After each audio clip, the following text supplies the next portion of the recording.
ओम नमो भगवते वासुदेवाय।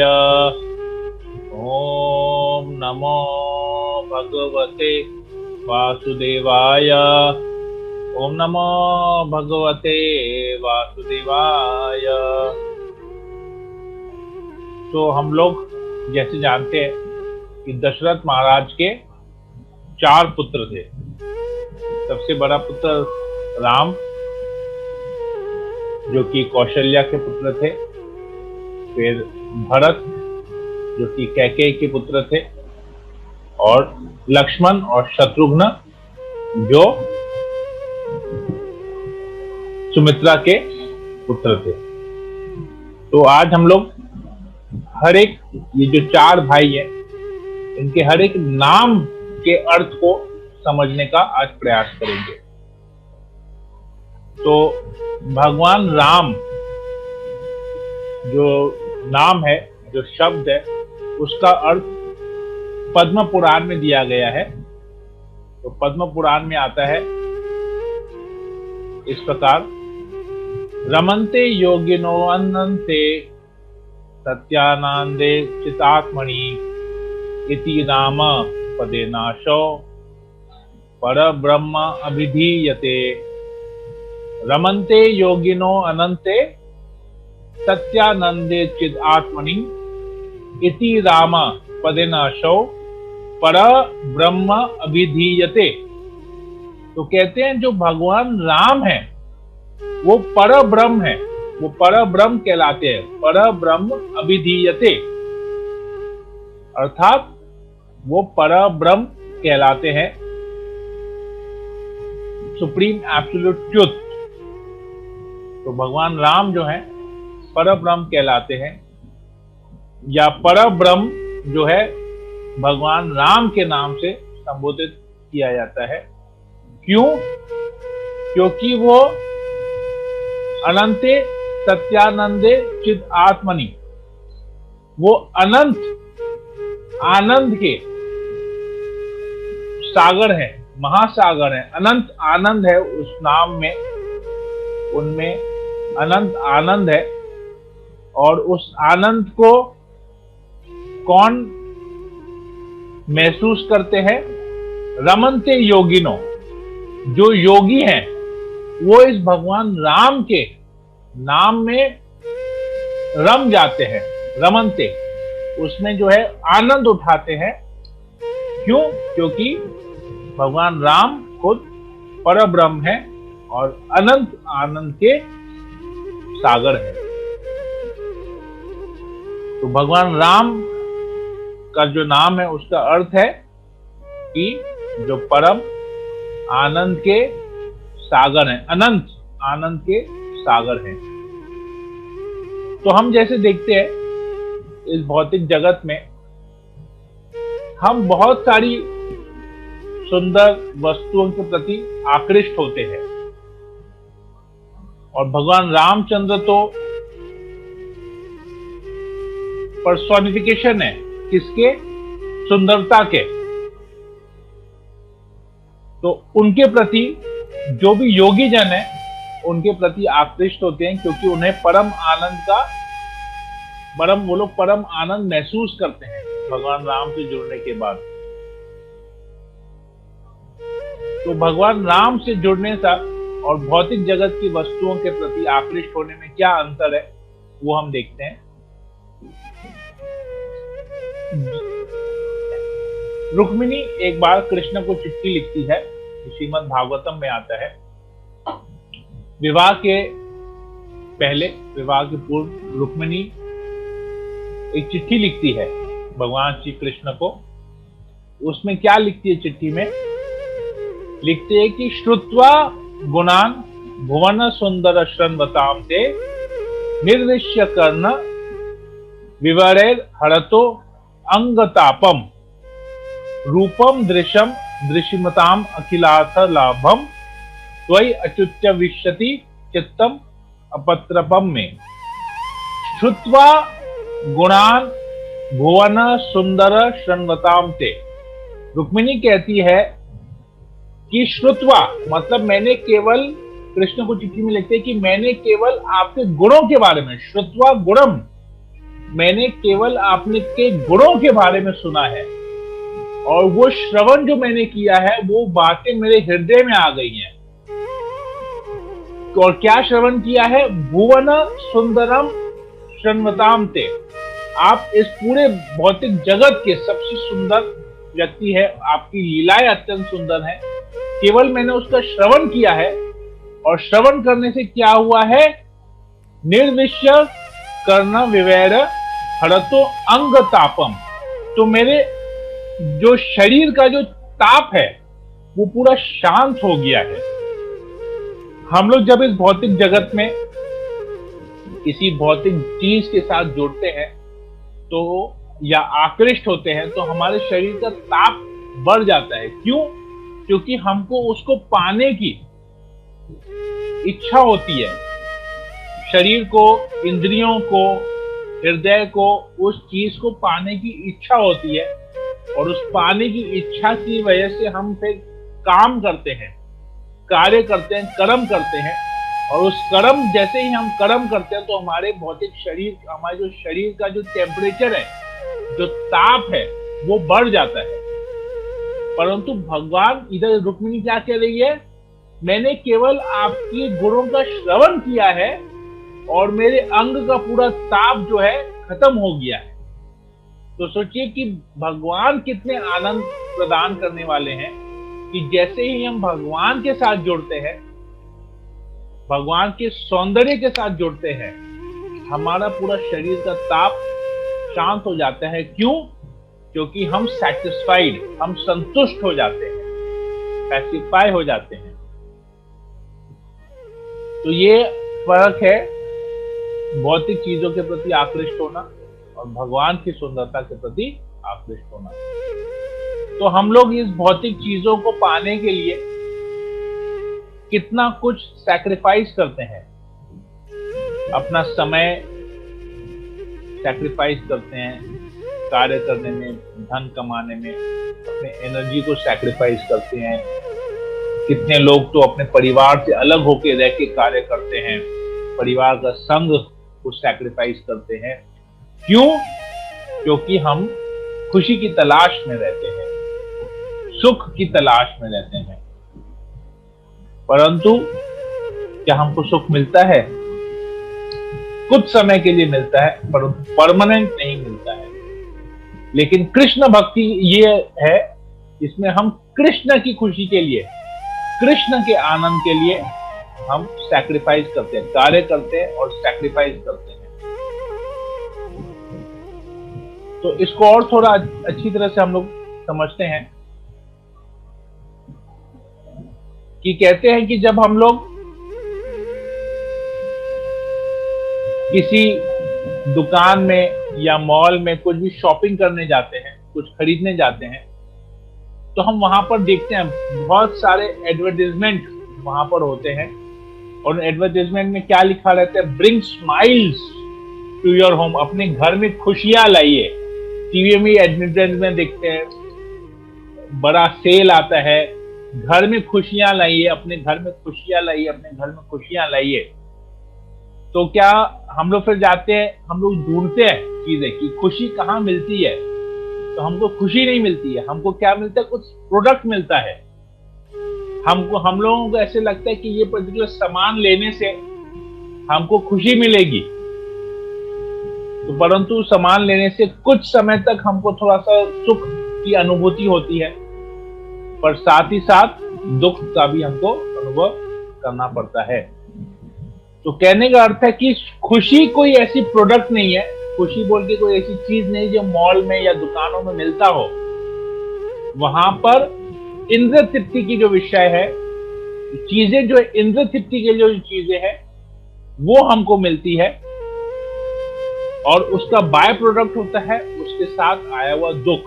क्योंकि उस प्रोडक्ट को खरीदने के लिए, उस सामान को खरीदने के लिए हमको बहुत परिश्रम करना पड़ता है, पैसे इकट्ठे करना पड़ता है, ये सोच के कि इसको हम खरीदेंगे तो हमको खुशी का अनुभव होगा। खुशी खरीदते नहीं है, सामान खरीदते हैं जिससे हमको लगता है कि हमको खुशी का अनुभव होगा। ये सोच के हम उस सामान को खरीदते हैं। परंतु क्या होता है, कुछ समय बाद वही चीज जिसको हम खरीद के लाते हैं, सोचते हैं कि हमको खुशी देगी, वही हमारे मिजरी का, हमारे दुख का, हमारे टेंशन का कारण बनता है। परंतु जब हम सेवा के भाव से जाते हैं, कहीं पर कुछ सेवा लेते हैं, जैसे जिस प्रकार कोई व्यक्ति देश की सेवा करता है तो उसको बहुत आनंद आता है, वहां पर इंद्र तृप्ति नहीं होती, उसको बहुत आनंद आता है और वो निस्वार्थ भाव से सेवा करता है। कोई देश की सेवा करता है मंत्री बन के, कोई समाज की सेवा करता है, कोई गरीबों की सेवा करता है। अभी मैं रिसेंटली किसी से मिला, अपने फ्रेंड से, तो वो एक संस्था के साथ जुड़ा हुआ है और उस संस्था में वो लोग क्या करते हैं, जो रास्ते में जो पशु घूमते हैं, कोई बीमार पड़ जाता है, कोई जानवर, कुत्ता हुआ, गाय हुआ, या जिसको घोड़ा हुआ, जिसको लोग त्याग देते हैं, वो लोग उनको खाली फोन आता है, बहुत बड़ी संस्था, उनको केवल फोन आता है कि इस जगह में ये जानवर पाया गया है जो बीमार है, तो वो लोग तुरंत वहां पर आते हैं, उस जानवर को लेके जाके क्लिनिक में डॉक्टर के पास दिखाते हैं और कुछ समय तक, जब तक वो जानवर ठीक नहीं होता, उनके पास एक जगह बना हुआ है जहां पर उस जानवर की देखरेख होती है और फिर उस जानवर को वो लोग फिर छोड़ देते हैं ठीक करके। तो ऐसे लोग बहुत सेवा में इनको आनंद मिलता है, निस्वार्थ भाव से सेवा करते हैं। तो इसी प्रकार जब हम भगवान की सेवा इस निस्वार्थ भाव से करते हैं तो हमको उसमें आनंद मिलता है। तो जब हम सेवा के लिए जाते हैं तो सेवा का रिजल्ट होता है आनंद, और जब हम चीजें खरीदने जाते हैं जिससे इंद्र तृप्ति होती है, उसका रिजल्ट होता है हमको परेशानी, हमको दुख भोगना पड़ता है। तो जब हम भगवान रामचंद्र के साथ, उनके गुणों के साथ, उनकी लीलाओं के साथ जुड़ते हैं, तो हम जो कि भगवान रामचंद्र जी की परम आनंद के सागर हैं, तो उनके साथ जब हम जुड़ते हैं तो हमको आनंद की अनुभूति होती है। बहुत सारे लोग ऐसे होते हैं कि मंदिर में जाते हैं, भगवान के विग्रह के सामने माथा टेकते हैं, उनको लगता है कि शांति मिली है, ठीक है, परंतु उनको समझने के लिए ज्ञान की भी आवश्यकता होती है। केवल जाके दर्शन करने से नहीं होता है, उनको प्रेम करने के लिए, उनको जानने के लिए ज्ञान की आवश्यकता होती है। इसलिए हम लोग देखते हैं कि प्रभुपाद ने जब इस्कॉन की स्थापना की तो प्रभुपाद ने मंदिरों में विग्रह की स्थापना तो की, परंतु साथ ही साथ वहां पर ग्रंथों का अध्ययन भी स्टार्ट करवा दिया। गीता का, भागवत का, ग्रंथों का अध्ययन भी शुरू करवा दिया। क्यों शुरू करवाया? जिससे ज्ञान मिले, लोगों को भगवान के बारे में जानने को मिले, और साथ ही साथ भगवान की सेवा कैसे की जाए, किस प्रकार उस सेवा करके हमको आनंद की अनुभूति हो। तो ये जो चीज है प्रभुपाद ने स्टार्ट किया। तो यही चीज क्यों प्रभुपाद ने स्टार्ट किया? क्योंकि रामायण में भगवान खुद कहते हैं कि मैं परम पुरुषोत्तम भगवान हूं, मैं सबको आनंद देने के लिए आया हूं, परंतु उस आनंद को कौन उठा सकता है, उस आनंद की अनुभूति कौन कर सकता है? जो भगवान रामचंद्र की सेवा करता है, वही आनंद की अनुभूति कर सकता है। तो भगवान रामचंद्र की सेवा किसने की? बचपन से ही लेके भगवान रामचंद्र की सेवा लक्ष्मण ने की। जब वो लोग अयोध्या में थे तो भी लक्ष्मण ने सेवा की। भगवान रामचंद्र कहीं पर भी जाते थे, शिकार के लिए भी जाते थे, तो लक्ष्मण उनके साथ जाते थे।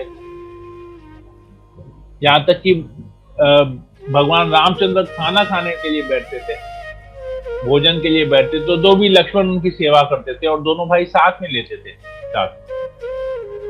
तो लक्ष्मण ने भगवान रामचंद्र की सेवा की और आनंद की अनुभूति की। बगैर सेवा के भगवान की सेवा किए बगैर हम इस आनंद की अनुभूति नहीं कर सकते। तो लक्ष्मण के बारे में, लक्ष्मण जो नाम है उसका अर्थ आता है रामायण में, बालकांड में आता है, 18वें अध्याय के 28 नंबर श्लोक में आता है। इस प्रकार वाल्मीकि इस प्रकार लिखते हैं कि सर्व प्रिय करस्तस्य रामस्यापि शरीरत लक्ष्मणो लक्ष्मी संपन्नो बहि प्राण इवापर। अर्थात कहते हैं कि सर्व प्रिय करस्तस्य रामस्य, तो लक्ष्मण वही कार्य करता था जो भगवान रामचंद्र को प्रिय था, जो भगवान रामचंद्र चाहते थे, केवल वही वो कार्य करता था। और किस प्रकार कार्य करता था? अपि शरीरत, अपने पूरे शरीर को भगवान रामचंद्र की सेवा में लगा दिया था। और लक्ष्मणो लक्ष्मी संपन्नो, तो लक्ष्मण शब्द का अर्थ है जो लक्ष्मी में संपन्न है। लक्ष्मी में संपन्न मतलब जिसके पास पूरा ऑप्युलेंस है, पूरा ऐश्वर्य, जिसके पास वो ऐश्वर्य से संपन्न है लक्ष्मण। और वही प्राण इवापर, वो भगवान के एक्सटर्नल लाइफ की तरह, भगवान के प्राण, बाहरी प्राण के समान लक्ष्मण थे। तो लक्ष्मण का धन क्या था? लक्ष्मण जब अयोध्या में थे तो लक्ष्मण बाय बर्थ, जन्म से, ऐसे तो भगवान है, वो भी उनका जन्म नहीं है, पर जब वो लीलाओं के हिसाब से आते हैं तो भगवान रामचंद्र जो है क्षत्रिय रूप में आते हैं, लक्ष्मण भी क्षत्रिय है।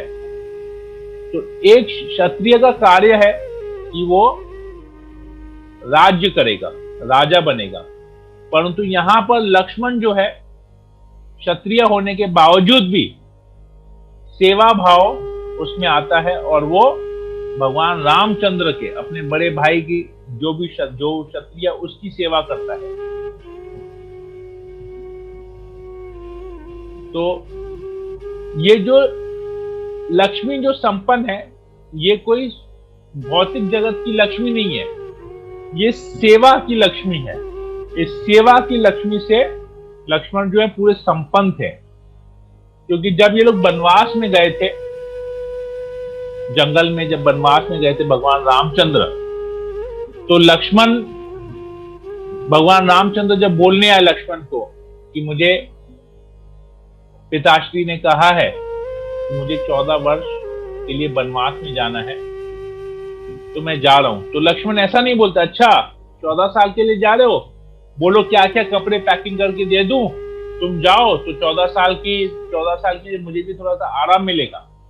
लक्ष्मण ने ऐसा नहीं कहा। लक्ष्मण ने कहा कि मैं भी आपके साथ जाऊंगा, मैं आपकी सेवा करूंगा, आप जहां जहां जाएंगे मैं वहां पर आपके साथ जाऊंगा और मैं आपकी सेवा करूंगा।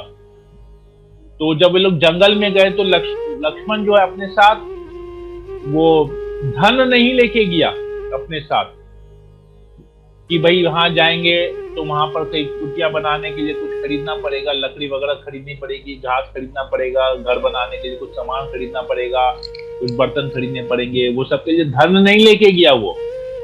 क्यों धन नहीं लेके गया? क्योंकि वो खुद, उसका एक ही धन था, वो था भक्ति, भगवान की जो सेवा है उसी में वो संपन्न था।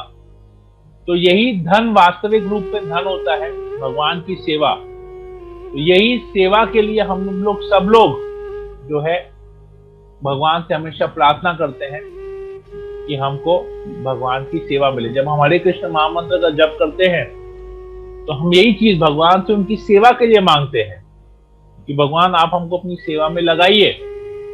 तो यही भक्ति है और यही भगवान रामचंद्र और लक्ष्मण सिखा रहे हैं इस सनातन धर्म को सिखा रहे हैं कि कुछ भी हो, सेवा करना हमारा फर्ज है। तो प्रभुपाद जी भी इसको बहुत सीरियसली लिए। तो प्रभुपाद जी जब पाश्चात्य देश में अमेरिका गए थे, कृष्णा कॉन्शियसनेस, कृष्णा भावनामृत का प्रचार करने के लिए, तो भारत से किसी भी व्यक्ति ने उनकी सहायता नहीं की, यहां तक कि उनके गुरु भाइयों ने भी उनकी सहायता नहीं की। परंतु प्रभुपाद जो है भगवान की सेवा समझ के, अपने गुरु के आदेश को समझ के, गुरु के आदेश का पालन करने के लिए पाश्चात्य देश में गए और वहां पर लोगों को भक्त बनाया। तो ये प्रभुपाद जी का उत्साह था, जो यहाँ पर लक्ष्मण का उत्साह हम देख रहे हैं कि वो उत्साहित होकर, वो कहता है, रामचंद्र को कहता है कि मैं आपके साथ जाऊंगा, आप कहीं पर जहां पर भी जाएंगे मैं आपके साथ जाऊंगा। तो इस उत्साह को देख के भगवान रामचंद्र ने लक्ष्मण को अपनी सेवा में ले लिया। तो प्रभुपाद जी की भी ये उत्साह था, अपने गुरु महाराज के आज्ञा का पालन करने के लिए वो पाश्चात्य देश में गए। तो उनके उत्साह को देख के भगवान ने उनकी सहायता की, उनको अपनी उनसे सेवा ग्रहण की। भक्त प्रभुपाद ने बहुत ह्यूज नंबर्स, बहुत संख्या में उन्होंने लोगों को भक्त बनाया। और साथ ही साथ प्रभुपाद की विनम्रता के बारे में भी हम देखते हैं कि प्रभुपाद विनम्र भी बहुत थे। एक बार उनके एक शिष्य थे श्याम सुंदर प्रभु, वो भक्ति में आने से पहले ड्रग्स का धंधा करते थे। तो जब भक्ति में आ गए वो, तो प्रभुपाद के साथ रहने लगे। तो उस समय उनके बारे में पुलिस को पता चला कि वो यहाँ पर पर्टिकुलर इस्कॉन टेम्पल में आके रहे हुए हैं। तो पुलिस आती है उनको पकड़ने के लिए, श्याम सुंदर प्रभु को। श्याम सुंदर प्रभु खुद ही बता रहे थे, पुलिस उनको पकड़ने के लिए आती है। तो वो प्रभुपाद जी के पास जाते हैं और प्रभुपाद जी को कहते हैं कि पुलिस मुझे लेने आई है, मुझे अभी जेल जाना है। तो प्रभुपाद बोले, इसमें कौन सी बड़ी बात है, कृष्ण का जन्म भी तो जेल में हुआ था, तो तुम भी जेल में जा रहे हो, ठीक है, कोई बात नहीं है, कोई बड़ी बात नहीं है इसमें। तो प्रभुपाद ने पूछा, पर तुम जेल जा क्यों रहे हो, वो तो बताओ। बोले, मैं भक्ति में आने से पहले, आपके संपर्क में आने से पहले मैं ड्रग्स का धंधा करता था, तो उसके लिए मुझे पुलिस पकड़नी आई। बोला मैं भी तो ड्रग का धंधा करता था, मेरा भी जो है एक दवाई का दुकान हुआ करता था, प्रयाग फार्मेसी, जहां पर हमको दवाइयों में डालने के लिए ड्रग्स की आवश्यकता पड़ती थी।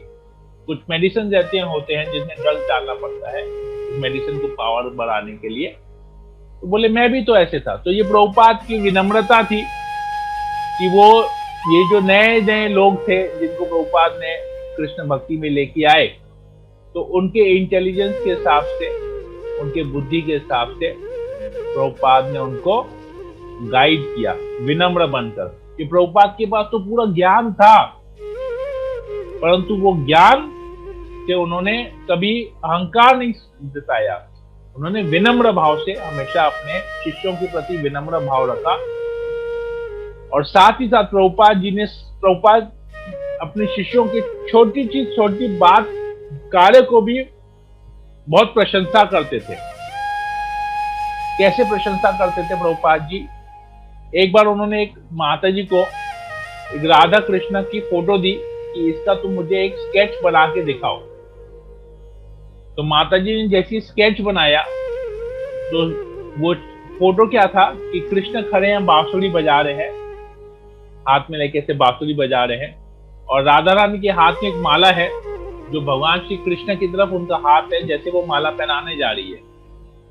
परंतु इस माता जी से क्या गलती हो गया, इन्होंने राधा रानी का हाथ दूसरी तरफ कर दिया, उल्टा बना दिया, जो कृष्ण की तरफ नहीं होके, कृष्ण की ओर नहीं होके दूसरी ओर में उनका हाथ कर दिया।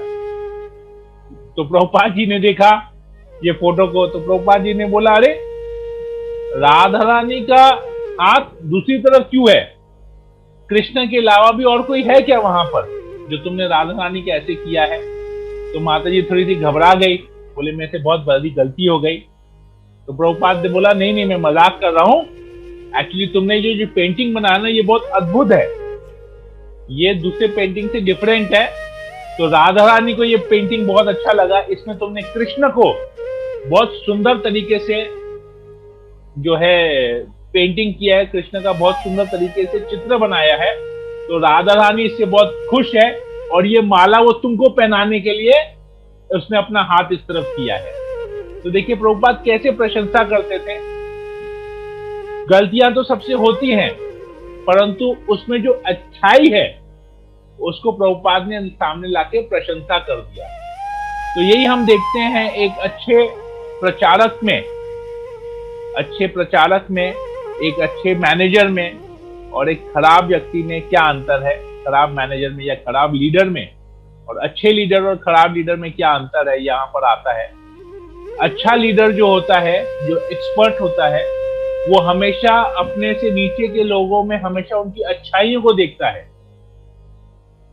और जो खराब लीडर होता है या जो परेशान होता है, हमेशा भौतिक कलमशों से बहुत परेशान होता है, वो दूसरों में हमेशा गलतियां ढूंढता है। अरे इतना छोटा सा काम तुमको बोला नहीं कर पाया, बेवकूफ हो, गधे हो, इतना इजी था, ऐसे नहीं कर पाया, वैसे ही कर, खाली गलतियां निकालते हैं। लेकिन प्रभुपाद जी एक्सपर्ट है, उन्होंने क्या किया, उसमें से उसकी प्रशंसा की ताकि वो अगली बार से थोड़ा सा ध्यान रख सके। तो उसने जो बनाया उसने उसको क्रेडिट दे दिया। साथ ही साथ प्रभुपाद जी सबको मान्यता भी देते थे। किस प्रकार मान्यता देते थे? तो प्रभुपाद जी ने एक बार बोला, हंसदूत प्रभु, प्रभुपाद के शिष्य, तो हंसदूत प्रभु स्कूल के ड्रॉप आउट थे, उन्होंने स्कूल में ही फेल हो गए और वो स्कूल छोड़ दिए, ज्यादा पढ़े लिखे नहीं थे। तो एक बार प्रभुपाद जी ने उनको बुलाया और कहा कि मेरी इच्छा है कि हम लोग एक संकीर्तन पार्टी को रेडी करें जो पूरे विश्व में जाके संकीर्तन आंदोलन का प्रचार करेगा। तो उसके लिए हमको एक बस चाहिए, वो सब जगह जाएंगे, ग्रंथों का वितरण करेंगे, कृष्ण महामृत का प्रचार करेंगे, प्रसाद खिलाएंगे, कीर्तन करेंगे, ऐसा मुझे एक टीम बनाना है और उसके लिए मुझे एक बस चाहिए। तो हंसदूत प्रभु के एक मित्र थे, वो अभी भी हिप्पी था, वो कृष्ण महामृत में नहीं आया था। तो हालांकि बहुत बड़े घर का था उसका मित्र, परंतु वो अभी भी हिप्पी के रूप में था। तो उनके पास वो गए हंसदूत प्रभु, और उनके पास एक पुरानी बस थी और उस बस में कुछ नहीं था, न बस में जंगले थे, न सामने कुछ ये शीशा लगा हुआ था, पूरे बस में कोई सीट नहीं था, रंग भी पूरा उखड़ गया था, पुराना बस था, केवल उसमें एक ही सीट था, वो भी ड्राइवर के बैठने के लिए। तो हंसदूत प्रभु ने अपने मित्र से रिक्वेस्ट किया और उस बस को लेके आ गए अगले दिन प्रभुपाद के सामने। प्रभुपाद को बोला, प्रभुपाद देखिए, मैंने आपने कहा और मैंने बस का जुगाड़ कर लिया। तो प्रभुपाद जैसे गए, बस में भी कुछ नहीं था, और यहाँ तक कि प्रभुपाद के भी बैठने की जगह ना, केवल एक ही सीट था ड्राइवर के बैठने के लिए। तो दूसरे शिष्यों ने क्या किया, वहां पर ब्रह्मानंद प्रभु थे उस वक्त, तो ब्रह्मानंद प्रभु ने क्या किया, चेयर रखा, जस्ट ड्राइवर के सीट के पीछे चेयर रखा और प्रभुपाद जी को वहां पर बिठा दिया और चेयर को पकड़ लिया, क्योंकि जैसे ही अगर बस चलेगा तो चेयर में झटका लगे, क्योंकि सपोर्ट नहीं है, तो हो सकता है चेयर आगे पीछे हो जाए। तो ब्रह्मानंद प्रभु ने कुर्सी को पकड़ लिया, प्रभुपाद को, जैसे ही बस स्टार्ट किया, इतना बस में से धुआं निकला, इतना आवाज कर रहा था। तो प्रभुपाद बोले कि इस बस को देख के मुझे भारत की याद आ रही, मुझे इंडिया की याद आ रही है। जब देखते हैं यहाँ के बसों में कितना धुआं होता है, कितना, ये तब के समय की वैसे ही था। तो प्रभुपाद जी बोले, तो भक्तों को लगा कि प्रभुपाद जी को बहुत प्रसन्न हुए, लगते हैं बस से बहुत प्रसन्न हुए, जो उनको भारत की याद आ गई। तो प्रभुपाद ने बोला कि ठीक है, सब कुछ अच्छा है, परंतु तुमको इससे कुछ अच्छा बस ढूंढना पड़ेगा। तो प्रभुपाद ने ऐसा नहीं बोला कि क्या तुम खटारा उठा के लाए हो, तो कोई काम का नहीं है। प्रभुपाद ने बोला, नहीं, जो तुमने किया है बहुत अच्छा किया है, क्योंकि उन्होंने उनके एंथुजियाज्म को, उनके उत्साह को देखा और उत्साहित होके हंसदूत प्रभु के उत्साह को देखा और उनकी जो है प्रशंसा की थोड़ी सी। कि नहीं तुमने जो किया ठीक है, परंतु इससे भी अच्छा हमें कुछ चाहिए, क्योंकि हमको पूरे विश्व में इसका प्रचार करना है। तो थोड़े समय बाद फिर प्रभुपाद ने उनको बीबीटी का ट्रस्टी बना दिया। तो उन्होंने बोला कि मैं तो पढ़ा लिखा नहीं हूं, पर आप मुझे बीबीटी मतलब भक्ति वेदांता बुक ट्रस्ट, जिसके अंडर में सारे प्रभुपाद के ग्रंथ प्रिंट होते हैं, उनको ट्रस्टी बना दिया। तो हम सदगुरु प्रभु ने बोला मैं तो पढ़ा लिखा नहीं हूं, मैं तो स्कूल का ड्रॉप आउट हूं, मैं तो फेल हो गया था। मैं तो बोला तो क्या हुआ, फेल हुए तो क्या हुआ? तुम में उत्साह है, तुम में सिंसियरिटी है, तुम अच्छी तरह से इस सेवा को कर पाओगे। भले बहुत, तो इसमें हम देख सकते हैं कि अगर हमको भगवान की सेवा या गुरु की सेवा करनी है तो भौतिक चीज, भौतिक कला जो अगर हम में है तो वो उतना मायने नहीं रखता है जितना हमारा उत्साह मायने रखता है, जितनी हमारी श्रद्धा, जो डेडिकेशन है हमारा, वो ज्यादा मायने रखता है सेवा करने के लिए। और साथ ही साथ प्रभुपाद जी ने सबको थोड़ी बहुत आजादी दी थी कि लोग अपने हिसाब से नए नए आइडियाज निकाल सके और किस प्रकार उसको कृष्ण महामृत का प्रचार कर सके। तो यही सब लक्ष्मण, देखिए लक्ष्मण ने भी यही सब किया है। वो अलग अलग तरीके से किस प्रकार, हम जब रामायण के आगे हम लोग जब डिस्कस करेंगे तो हम देखेंगे किस प्रकार लक्ष्मण जो है अलग अलग तरीके से भगवान रामचंद्र की सेवा करने के लिए उत्साह दिखाता है और भगवान रामचंद्र की सेवा भी करता है। वैसे अलग अलग तरीके से नए नए आइडियाज निकाल के भगवान की सेवा करता है। विनम्रता दिखाता है, उत्साह दिखाता है, विनम्रता दिखाता है। क्षत्रिय है, राजा का पुत्र है, कुमार है, फिर भी किस प्रकार वो अपने बड़े भाई की सेवा करता है, उफ तक नहीं करता है। किस प्रकार भगवान रामचंद्र जो है लक्ष्मण के कार्यों की प्रशंसा करते हैं, किस प्रकार लक्ष्मण जो भी कुछ करता है भगवान रामचंद्र कहते हैं कि तुमने जो भी किया बहुत अच्छा किया, और साथ ही साथ उसको छूट भी देते हैं क्योंकि उनको पूरा भरोसा रहता है। ये सब देखते हैं, जो चीज हमको कृष्ण भावनामृत का प्रचार करने के लिए, भक्तों को, लोगों को भक्त बनाने के लिए जो हमको चाहिए, सब हमको रामायण से ये सारी शिक्षाएं मिलती हैं। और साथ ही साथ हम देखते हैं जो अगला कैरेक्टर आता है वो आता है भरत का। तो भरत नाम का अर्थ है भरत राजभारनात् बिभर्ति इति भरत, अर्थात इसका है कि भरत के ऊपर भार था। किस चीज का भार था? अयोध्या राज्य को संभालने का। भरत राज्य भारनात् बिभर्ति इति भरत, तो भरत के ऊपर भार था अयोध्या के राज्य को संभालना। तो जब भगवान रामचंद्र जो है वनवास में गए थे, तब भरत उस वक्त अयोध्या में नहीं था, उसे पता भी नहीं था, वो अपने ननिहाल में था।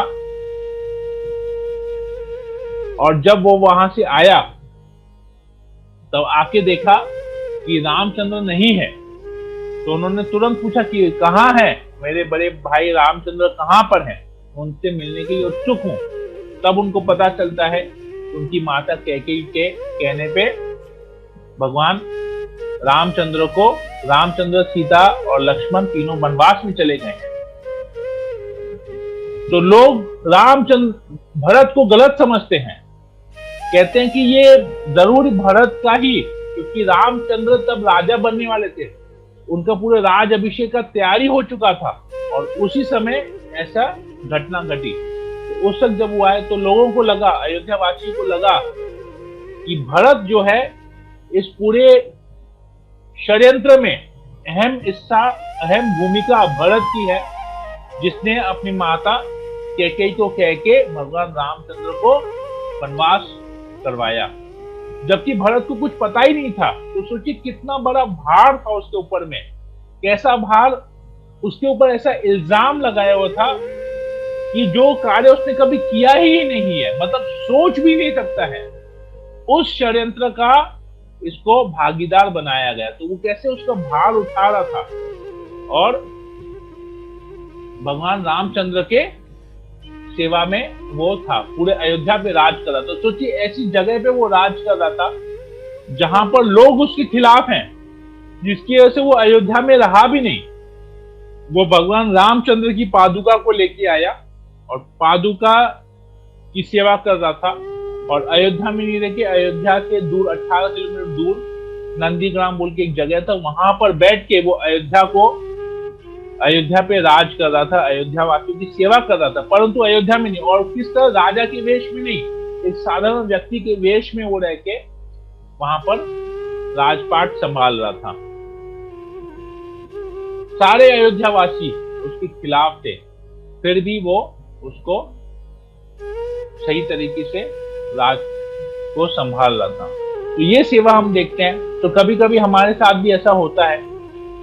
एक बार तो ऐसा भी हुआ जब वो वशिष्ठ मुनि जब उनको कहलवा के भेजे थे अपने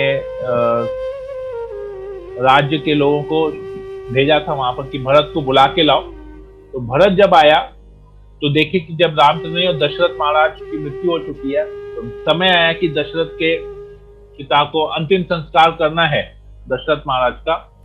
तो वशिष्ठ मुनि ने उनको रोक दिया भरत को, कहे कि इन्होंने कहा है कि चाहे कुछ भी हो जाए, भरत की वजह से मुझे अपने पुत्र राम को वनवास में भेजना पड़ा, तो मैं मर जाऊं, पर यह देखना कि भरत कभी भी मेरे पिता को आग नहीं दे। तो सोचिए भरत के लिए उनके पिता दशरथ महाराज कितने प्रिय थे, परंतु उनको दशरथ महाराज, और ये कहकर दशरथ महाराज ने जब अपने प्राण छोड़े, तो भरत को जब ये पता चला तो सोचिए उसको पूरा जीवन, क्योंकि अब दशरथ महाराज तो नहीं रहे, तो अपनी सफाई कैसे देंगे वो, तो पूरा जीवन इस भार के तले उनको रहना पड़ा, ये बोझ उनको उठाना पड़ा। कैसा बोझ कि जो कार्य उन्होंने नहीं किया उसका दोषी बन के उनको पूरी जीवन बितानी पड़ी, और वो सामने किसी को बता भी नहीं सकते थे। अपने पिता तक को वो बता नहीं पाए कि ऐसा उनके मन में ऐसा कोई बात नहीं था। तो इस बोझ को लेकर सारा जीवन उन्होंने जिया, और ऐसे ही उन्होंने भक्ति की, भगवान रामचंद्र की सेवा उन्होंने भी की, परंतु उनके चरणों की उन्होंने सेवा की। तो हम लोग भी जब भक्ति करते हैं तो हमारे जीवन में भी ऐसी समस्याएं आती है, क्योंकि हम लोग दो सिचुएशन हमको यहाँ पर मिलता है भक्ति करने का, सेवा करने का। एक सिचुएशन जो हम देखते हैं लक्ष्मण का सिचुएशन, जहां पर वो डायरेक्टली भगवान के साथ रह के भगवान की सेवा कर रहा है और भगवान का अप्रिशिएट कर रहे हैं उसकी सेवा को। और दूसरा तरफ भरत भी रामचंद्र की सेवा कर रहा है। किस प्रकार, भगवान रामचंद्र के आदेश से वो अयोध्या की देखरेख करता है, परंतु कैसे लोगों के बीच में, अयोध्यावासी जो इससे नफरत करते हैं, बात तो उसको गाली देते हैं। याद कहते हैं कि उसमें तो ये भी आता है रामायण में कि सरयू नदी में जब भरत महाराज सुबह 1:30 बजे उठ के, दोपहर का 1:30 नहीं, सुबह का 1:30 बजे उठ के नहाने जाते थे और फिर नहा के आके बैठ जाते थे, क्योंकि जब ब्रह्म मुहूर्त में अगर वो जाएंगे और थोड़ा देर से जाएंगे तो अयोध्यावासी जो सरयू नदी में नहाने आते थे, तो जब वो लोग भरत को देखते थे तो भरत को बहुत कोसते थे। कुछ अयोध्यावासी तो पत्थर ही मारते थे भरत को कि तुम्हारी वजह से ही भगवान रामचंद्र को अयोध्या छोड़ के जाना पड़ा। तो ऐसे उनको कोसते थे वहां पर। तो हम भी जब भक्ति करते हैं तो अगर हम इन चीजों को ध्यान नहीं देते, केवल अपनी सेवा में अपनी साधना को दृढ़ता पूर्वक करते हैं, सेवा को दृढ़ता पूर्वक करते हैं, तो हमको प्रशंसा मिलेगी या गाली मिलेगी इसका गारंटी नहीं है, परंतु हमको सेवा जरूर मिलेगी। अगर हम अपनी साधना ठीक से करेंगे तो हमको सेवा जरूर मिलेगी। और कैसे मिलेगी? अगर हम इन बातों को, प्रशंसा को भी दूर रखेंगे। जिस भाव से लक्ष्मण कर रहा था, लक्ष्मण को प्रशंसा मिल रही थी, उसको भी हम हाथ में दिमाग से निकाल देंगे। भरत को जिस प्रकार गालियां मिली थी उसके ऊपर भी अगर हम ध्यान नहीं देंगे तो दोनों का ही, लक्ष्मण का भी हम देख रहे हैं कि एक निष्ठा लक्ष्मण कि किस प्रकार उसको भगवान रामचंद्र की सेवा करनी है। भरत का भी एक निष्ठा किस प्रकार मुझे रामचंद्र के आदेशों का पालन करना है। तो हम लोग भी जब भक्ति करते हैं, सेवा करते हैं, तो हमारा भी एक निष्ठ होकर हमको भक्ति करनी चाहिए, एक निष्ठ होकर सेवा करनी चाहिए। ये नहीं देखना चाहिए कौन हमारी प्रशंसा कर रहा है या कौन हमको गाली दे रहा है, क्योंकि भौतिक जगत है, जिसको जो कहना वो कहेगा। तुम इसलिए हम लोग गीता में भी पढ़ते हैं कि भगवान कृष्ण किस प्रकार कहते हैं कि हमको संभाव रहना है। संभाव रहेंगे तभी हम भक्ति में आगे प्रगति कर पाएंगे, हम सेवा ठीक से कर पाएंगे। तो ये भाव अगर हमारा रहेगा हमेशा, तो हम हमेशा शांत रहेंगे और हम भक्ति में प्रगति कर पाएंगे। तो इसको एक भागवतम का एक उदाहरण आता है, उस उदाहरण से हम भी इसको समझ सकते हैं कि कैसे, थोड़ा सिंप्लीफाई करके मैं आप लोगों को बताता हूं। तो भागवतम में आता है कि इस जगत में दो प्रकार के लोग हैं जो हमेशा टेंशन से मुक्त रहते हैं। कि कौन से दो प्रकार के लोग हैं? तो भागवतम का श्लोक इस प्रकार आता है, यश्च मूढ़ा तमो लोके यश्च बुद्धे परम गता तव उभौ सुखम एधेते क्लिश्यति अंतरितो जना। कहते हैं दो प्रकार के लोग, यश्च मूढ़ा तमो लोके, जो मूढ़ हैं, मतलब जो जिनके पास कोई अक्ल नहीं है, वैसे लोग। और दूसरा कौन? बुद्धे परम गता, जो परमहंस हैं, जिनको परम गति की प्राप्त हो गई, जो बुद्धिमान व्यक्ति है, जो परमहंस हैं, जिनको भगवान कृष्ण की प्राप्ति हो गई है, ये दोनों लोग तौ उभौ सुखम एधेते, ये दो लोग हमेशा सुखी रहते हैं। तो और तीसरा प्रकार का लोग क्लिश्यन्ति अंतरितो जना, और तीसरे जो हमेशा क्लेशों में, हमेशा भौतिक जगत में परेशान रहते हैं, क्लेशों से घिरे हुए रहते हैं, अंतरितो जना, जो इसके बीच में रहते हैं। तो कैसे होता है?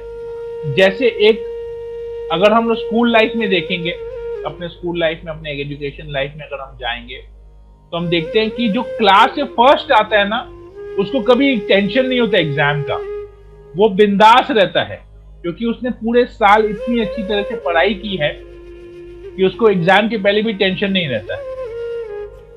एक बार रिवीजन करता है और बिंदास मतलब घूमते रहता है। और जो दूसरे लोग जो थोड़ा सा पढ़ने के लिए स्ट्रगल कर रहे हैं कि ये पढ़ेंगे, अरे ये पढ़ेंगे, अरे ये भी पढ़ना है, वो भी पढ़ना है, तो उनको जाके बोलता, अरे ये पढ़ रहे, ये तो इतना आसान है, ये तो मैंने 6 बार पढ़ लिया है, ये मैंने 10 बार पढ़ लिया है। तो दूसरे लोगों को उससे टेंशन हो जाता है और ये बिंदास घूमता है। और दूसरा कौन होता है बिंदास? मूढ़ा तमो लोके, जो लास्ट आता है स्टूडेंट, जो लास्ट स्टूडेंट, जो नंबर्स में लास्ट आता है, उसको भी कोई टेंशन नहीं रहता है, क्योंकि उसको पता है जो उसने सारा साल कभी पढ़ाई नहीं किया है, उसने ठीक से कोई क्लासेस अटेंड भी नहीं किया है, उसे कुछ समझ में भी नहीं आया है, वो भी टेंशन मुक्त है। उसको तो ये पता है कि मैं चाहे कुछ भी लिखूं, मैं पास होने वाला नहीं हूं, भगवान भी मुझे पास नहीं कर पाएंगे, क्योंकि मैंने कुछ पढ़ाई नहीं है, मुझे कुछ आता ही नहीं है। तो वैसे लोग को भी टेंशन नहीं होता, वो लोग इनफैक्ट घूमते फिरते हैं, वो लोग भी एकदम ऐशो आराम से घूमते रहते हैं। वो लोग तो मूवी भी देखने चले जाते हैं, तो छोड़ो यार, एग्जाम का स्ट्रेस कौन लेगा, ऐसी कुछ आता नहीं है, एक दिन पहले पढ़ेंगे तो क्या उखाड़ लेंगे। तो वो लोग भी बिंदास घूमते हैं और मूवी देखने चले जाते हैं। तो बीच में कौन फंसे? जिन्होंने सारा साल कुछ लेक्चर्स अटेंड किया, कुछ क्लास बंक किया, कुछ बदमाशियां की, कुछ किया, वो लोग हमेशा टेंशन में होते हैं। तो भक्ति में भी जो परमहंस हैं, जो शुद्ध भक्त है, वो लोग ये सब चीज से परे हैं, उनको कोई किसी प्रकार का टेंशन नहीं है। जो कभी भक्ति में नहीं आए हैं, उनको पता ही नहीं कि भगवान कौन है, क्या है, नहीं है, इंद्र तृप्ति में, वो लोग भी इंद्र तृप्ति में डूबे हुए हैं, उनको भी कोई टेंशन नहीं है। टेंशन किसको है? हम लोगों को। अब हम लोगों को पता चल गया है कि कृष्ण भगवान है, हम लोगों को पता चल गया कि 16 माला जप करना है, हम लोगों को पता चल गया कि 4 नियम पालन करना है, लहसुन प्याज नहीं खाना है, मांसाहार नहीं करना है, दूध कीड़ा नहीं करना है, नशा वर्जन नहीं करना है, सब कुछ हमको ये सब तो पता। तो हम लोग सोचते रहते, हम लोग टेंशन में, अरे अभी यहाँ जा रहे हैं, अब लहसुन प्याज तो यहाँ मिलेगा, कैसे खाएंगे, क्या खाएंगे, अरे यार 16 माला नहीं हो रहा है, आज 2 माला रहेगी, आज 4 माला रहेगी, आज ये किया, आज वो किया, तो हम लोग हमेशा टेंशन में रहते हैं। तो धीरे धीरे धीरे धीरे हम इस लेवल पे ऊपर उठेंगे। कैसे? जब हम भगवान के भक्तों का संग करेंगे। तो कहते हैं कि जो भी भगवान के भक्तों का संग करता है तो इसको इतना कुछ ज्ञान आ जाता है कि वो कभी भी फिर भक्ति छोड़ने का बारे में सोचता नहीं है। कैसे भक्ति में और आगे बढ़ेगा, केवल उसके बारे में सोचता है। तो यही पोर्शन हम देखते हैं कि हम भक्ति छोड़ नहीं सकेंगे इसके बाद, क्योंकि हमको इतना कुछ पता चल जाएगा। तो यही भरत महाराज का भी यही एग्जाम्पल है। उसको सब जगह से टेंशन है, सब जगह से क्लेश मिल रहा है। अयोध्या वासी उनको गाली दे रहे हैं, उनके भाई लक्ष्मण तो इतना कुछ, वशिष्ठ मुनि भी इतना कुछ उसको बोल दिए, कौशल्या भी उसको इतना कुछ बोल दी। उधर लक्ष्मण तो उसको जान से मारने वाला था। जब भरत महाराज जो है वन में गया था भगवान रामचंद्र को वापस लाने के लिए, तो लक्ष्मण तो बहुत गुस्सा था उसके ऊपर में, बोला मैं तो अभी तुरंत उसको मार दूंगा। फिर भी तो देखिए ऐसी ऐसी परिस्थितियों में भी भरत महाराज जो है कैसे अपनी सेवा को ठीक से कर रहे थे। तो हमारे पास इस लाइफ में बहुत सारे प्रॉब्लम्स आते हैं, परंतु हमको एक निष्ठ होके भक्ति करनी चाहिए। तो भरत महाराज जब जंगल में जाते हैं भगवान रामचंद्र को लाने के लिए, तो केवल वो पूरे अयोध्या वासियों को अपने साथ लेके जाते हैं। ऐसा नहीं बोलते हैं कि अरे इसको लगता है कि मैंने सही किया तो मैं इसी को लेके जाऊंगा, इसको लगता है मैंने गलत किया तो मैं इसको छोड़ के जाऊंगा। ऐसा नहीं, सबको अपने साथ लेके जाता है और भगवान रामचंद्र के चरणों में जाके गिर जाता है। तो हम भी जब भक्ति करते हैं तो हमको भी यही सोचना चाहिए कि हमको जो लोग मेरी सेवा से खुश हैं, हमको केवल उनका संग या उनका आशीर्वाद नहीं लेना है। जो हमारी सेवा से ना खुश हैं, हमको उनको भी हमेशा विनम्रता पूर्वक प्रणाम करना चाहिए, उनके से भी हमको ब्लेसिंग्स लेना चाहिए, क्योंकि सब लोग वैष्णव हैं। तो वैष्णव की कृपा से ही हमको जो है भगवान की भक्ति मिलती है। तो इस तरह देखते हैं कि जिस प्रकार भरत महाराज ने पूरे अयोध्या में सबको लेके गए, यहां तक कि जब लेके गए तो उन्होंने भगवान रामचंद्र को बोला कि आप पूरा राज्य ले लो, आप वापस आ जाओ। तो कुछ लोग जो भरत के खिलाफ तो सोचने लगे कि अरे हमने तो भरत के बारे में गलत सोचा, ये तो पूरा राज्य देने को रेडी है, भगवान रामचंद्र को बुला ही रहा है। लेकिन फिर कुछ और बोल रहे थे, बोले अरे इसके मन में अभी भी खोट है, इसकी बात के ऊपर भरोसा मत करो, ये तो अपने पिता का हत्यारा है, इसकी वजह से तो दशरथ महाराज का वध, दशरथ महाराज अपने प्राण त्याग दिए, इसकी वजह से भगवान रामचंद्र जो है वनवास में गए और दशरथ महाराज ने, ये बहुत चालू व्यक्ति है, इसके बारे में मत बोलो, इसके मन में कुछ ना कुछ होगा। तो ऐसे लोग उसके बारे में बोलते थे, परंतु फिर भी भरत महाराज ने सभी को लेके गए भगवान रामचंद्र के शरण में। तो हमको भी भक्ति में ऐसा करना चाहिए।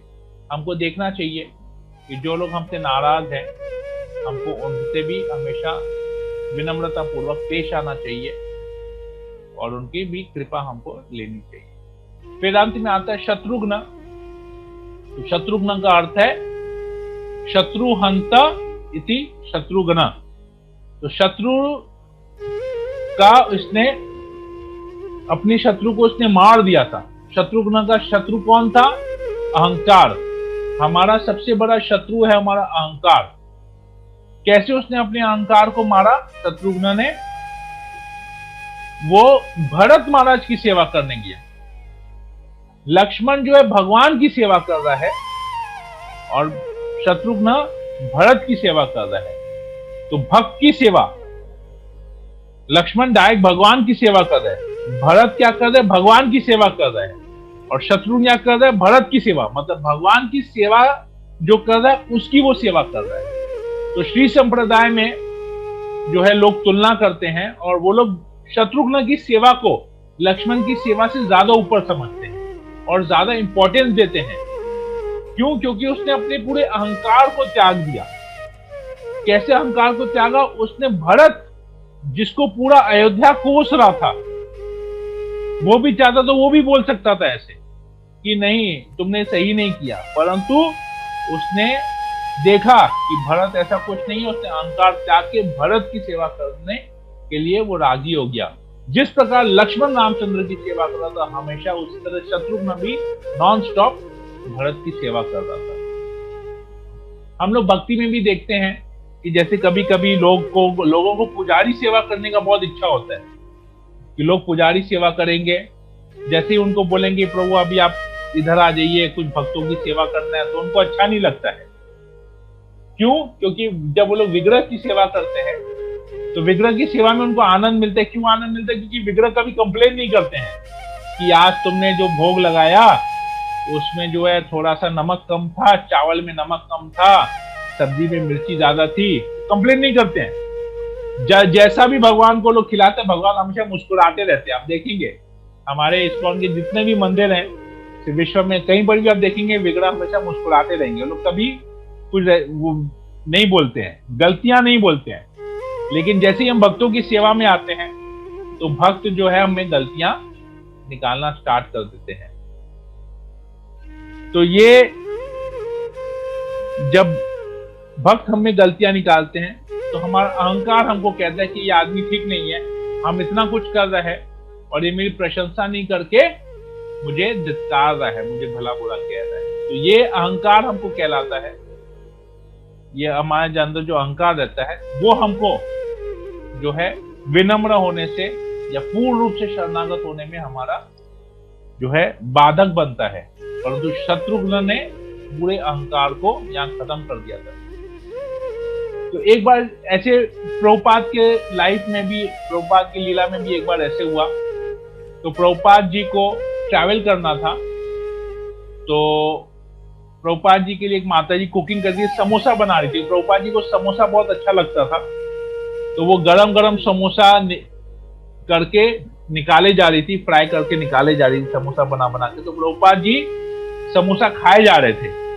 वो एक निकालिए, प्रभुपाद खा लिए। जब तक वो दूसरा तल के निकाले, दूसरा भी खा लिया, तीसरा तल के निकाले, तीसरा भी खा लिया। तो उसने पूछा कि प्रभुपाद आप कितना समोसा खाएंगे?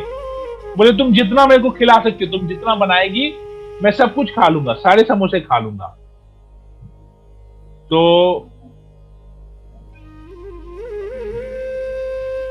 वो बोली कि अच्छा प्रभुपाद, मतलब अब वो मन ही मन में सोचने लगी कि लगता है प्रभुपाद को मेरे हाथ के बनाए हुए समोसे बहुत अच्छे लगे। तब उसको अपने लिए प्रशंसा सुननी थी। तो प्रभुपाद से उन्होंने पूछा कि प्रभुपाद आपका फेवरेट कुक कौन है? तो प्रभुपाद बोले मैं खुद ही अपना फेवरेट कुक हूं। तो इससे पता चल गया प्रभुपाद को कि उसके मन में जो है एक तरह का छोटा सा भाव आ गया होगा अहंकार का। तो प्रभुपाद ने तुरंत उसको करेक्ट कर लिया और वो माताजी भी रियलाइज कर ली।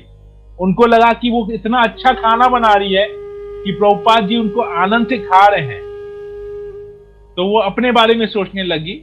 तो इससे प्रभुपाद ने उसको कर दिया। तो हम भी कभी कभी सेवा में सोचते हैं कि मैं ये सेवा कर पाऊंगा, मैं नहीं रहूंगा तो ये सेवा कोई कर भी नहीं पाएगा।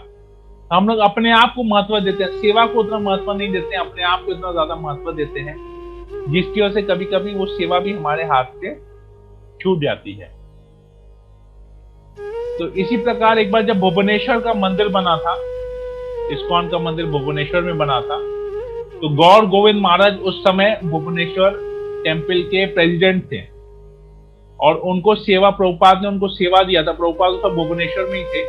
प्रभुपाद जी ने उनको सेवा दिया था कि तुम मेरे भागवतम को उड़िया भाषा में ट्रांसलेट करो, लेकिन वो ट्रांसलेशन बहुत स्लो हो रहा था। तो उन्होंने गौर गोविंद महाराज से पूछा कि क्या बात है, ये मैंने जो तुमको ये सेवा दिया था भागवतम ट्रांसलेट करने का उड़िया भाषा में, ये अब तक हुआ क्यों नहीं है, इतना धीरे धीरे क्यों हो रहा है? तो गौर गोविंद महाराज ने कहा कि मैं तो यहाँ का प्रेसिडेंट हूँ, इतना सारा मेरा मैनेजरियल रिस्पॉन्सिबिलिटीज है, मुझे फंडिंग भी देखना है, डोनेशन भी देखना है, सारा कार्य देखना है, सब कुछ, तो मैं समय नहीं निकाल पा रहा ट्रांसलेशन करने के लिए। तो बोले तुम मैनेजमेंट छोड़ दो, फिर तुम खाली ट्रांसलेट करो ग्रंथ, मेरे भागवतम को ट्रांसलेट करो, तुमको और कोई सेवा करने की जरूरत नहीं है। बोले प्रभुपाद पर अगर मैं सेवा छोड़ दूंगा तो यहाँ का मेरे बदले में सेवा कौन करेगा? तो बोले उसका मैं देख लेता हूँ, उसका तुम टेंशन मत लो, तुम केवल ग्रंथ ट्रांसलेट करने में अपना पूरा ध्यान लगाओ। तो उसने एक्सेप्ट कर लिया। तो उसी समय एक डिवोटी थे जो अमेरिका से आए थे, न्यूयॉर्क से आए थे, विदेशी डिवोटी थे। तो उनका अगले दिन का ना टिकट था फ्लाइट का, वो वापस न्यूयॉर्क जाने वाले थे। तो प्रभुपाद ने उनको बुलाया, तो वो भी गए तुरंत प्रभुपाद के पास। बोले प्रभुपाद मुझे इस समय बुला रहे हैं, ऐसा क्या बात हो गया? तो उन्होंने प्रभुपाद को बोला, प्रभुपाद ने उनसे पूछा कि तुम्हारा कब है जाने का टिकट? तो उसने बोला हाँ प्रभुपाद मैं तो अभी बस कल ही जा रहा हूँ, तो उधर चले जाऊंगा, न्यूयॉर्क चले जाऊंगा। तो बोले कि नहीं तुम न्यूयॉर्क मत जाओ, तुम अभी यहाँ का जो है टेम्पल का प्रेसिडेंट बन जाओ। बोले पर प्रभुपाद मेरा टिकट हो गया ऑलरेडी। बोला वो मैं देख लूंगा, उसका तुम टेंशन मत लो, मैं उसका टिकट कैंसिल करवा दूंगा, उसको तुम टेंशन मत लो, पर तुम यहाँ पर रह जाओ। तो फिर उसने फिर एक बहाना दिया, बोले प्रभुपाद पर न्यूयॉर्क में उन्होंने मेरे लिए खास एक डिपार्टमेंट बनाया है, उस डिपार्टमेंट को मेरे को जाके संभालना है।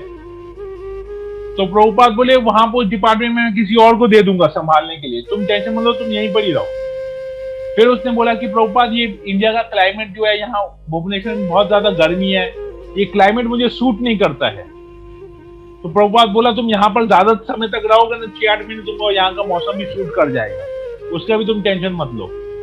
बोले प्रभुपाद जी मुझे यहाँ का खाना में टेस्ट नहीं आता, यहाँ का पानी समझ में नहीं आता है, इससे मेरा हेल्थ का प्रॉब्लम हो जाता है। तो प्रभुपाद बोले उसका भी टिप्स मैं तुमको दे दूंगा, यहाँ के मौसम के हिसाब से तुमको क्या खाना चाहिए, कौन सा खाना तुम पचा सकोगे, कैसा पानी पीना है, तुम्हारा पूरा डाइट, तुम्हारा पूरा रूटीन मैं तुमको बता दूंगा, उसका भी तुम टेंशन मत लो। फिर उसने बोला प्रभुपाद मेरे को यहाँ पर लोकल जीबीसी से मेरा सेटिंग नहीं है, मेरा उनसे ठीक से ऐसा बातचीत नहीं है, मुझे कोई कार्य करना हो, कोई सेवा करना हो तो लोकल जीबीसी में मैं किसी को जानता नहीं हूँ, मेरा उनसे डीलिंग ठीक नहीं है, तो कार्य में डिले हो जाएगा। बोला टेंशन मत लो, मैं आज ही जीबीसी को भी चेंज कर देता हूँ, तुम बोलो तुमको किसके साथ कार्य करने में सुविधा है, मैं उसको जीबीसी बना देता हूँ। फिर बोलते प्रभुपाद ऑलरेडी मैं यहाँ पर इस मंदिर में इतना सेवा कर चुका कि मुझे 16 माला जप करने का भी समय ठीक से नहीं मिलता है, कम से कम न्यूयॉर्क जाऊंगा तो एटलीस्ट अपना जप तो 16 माला जप तो ठीक कर पाऊंगा।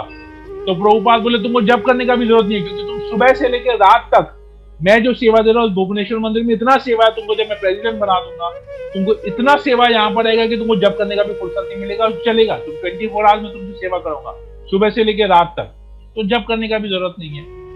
तो लास्ट में उसने देखा कि मेरा कुछ करने वाला नहीं है, तो पूर्ण रूप से प्रभुपाद के प्रति शरणागत हो गया और बोला ठीक है प्रभुपाद आप जो भी सेवा बताइए, मैं आपकी किस प्रकार से सेवा कर सकता हूँ। बोला मैंने पहले ही तुमको बता दिया, टिकट कैंसिल करो, यहाँ का प्रेसिडेंट, टेम्पल का तुम प्रेसिडेंट बन जाओ। तो वो वहीं पर ही रह गया और टेम्पल का प्रेसिडेंट बन गया। तो इसमें हम देखते हैं भरत महाराज के पास ऑप्शन था कि वो जाके अयोध्या में राज कर सकता था, राजगद्दी में बैठ के राजा बन सकता था, परंतु उसने क्या किया, उसने उसको त्याग दिया। क्यों त्यागा? भगवान की सेवा के लिए उसने त्यागा, अपनी इच्छाओं को त्यागा। अपनी इच्छाओं को क्या किया, भगवान रामचंद्र जो कहेंगे मैं वही करूंगा, इसके अलावा और कुछ नहीं करूंगा। तो इसको कहते हैं असली त्याग, अपनी इच्छाओं का त्याग। तो जो हम देखते हैं यहाँ पर इस भक्त ने भी किया प्रभुपाद की सेवा के लिए, इतनी सारी उसने इच्छाएं बताई, फिर भी अंत में उसने सारी इच्छाओं को त्याग दिया और केवल प्रभुपाद गुरु की जो इच्छा थी उसी इच्छा को उसने पालन किया। तो हम भक्ति में भी हम ऐसे करते हैं, हम अपने बहुत कुछ बताते हैं, हम ये सेवा करेंगे, ये नहीं करेंगे, हम चूज करते हैं हमको क्या सेवा करना है, क्या नहीं करना है, कब करना, नहीं करना, नहीं, क्योंकि हमारी इतनी सारी भौतिक इच्छाएं होती हैं, हमको भौतिक इच्छाओं को भी पूरा करना पड़ता है। परंतु यहाँ पर हम देखते हैं किस प्रकार भरत महाराज, शत्रुघ्न, लक्ष्मण किस प्रकार एक एक आदर्श स्थापित करते हैं वो लोग भगवान की सेवा करने में। तो ठीक है, फिर हम लोग इसको यहीं पर ही रखते हैं। सियावर रामचंद्र की जय, श्रील प्रभुपाद की जय। हरे कृष्णा।